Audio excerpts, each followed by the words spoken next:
যে আচরণগুলোর মাধ্যমে বুঝে নেবেন আপনি ভুল মানুষকে ভালোবেসে যাচ্ছেন।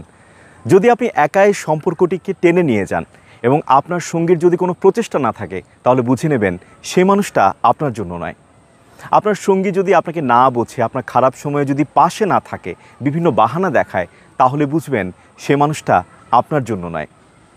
আপনি যার কাছে ক্রমাগত অবহেলিত হচ্ছেন, আপনি বারবার এফোর্ট দিয়ে সম্পর্কটিকে টেনে নিয়ে যাচ্ছেন, তাহলে বুঝবেন সে মানুষটা আপনার জন্য সঠিক মানুষ নয়। সে মানুষটা যদি আপনাকে বিশ্বাস না করে এবং সবসময় আপনাকে সন্দেহ করে, সে মানুষটা আপনার জন্য নয়। সে যদি আপনাকে সম্মান না করে, তাহলে সবচেয়ে বড় সতর্ক সংকেত আপনার উচিত সেই সম্পর্কটি থেকে বের হয়ে আসা। যে সবসময় আপনাকে সমালোচনা করে, অবমূল্যায়ন করে, প্রশংসা করে না, সবসময় নেতিবাচক বিষয়গুলো খুঁটিয়ে খুঁটিয়ে বের করে, সে মানুষটা আপনার জন্য নয়। আর সে মানুষটা যদি আপনার বন্ধু বা পরিবারের সামনে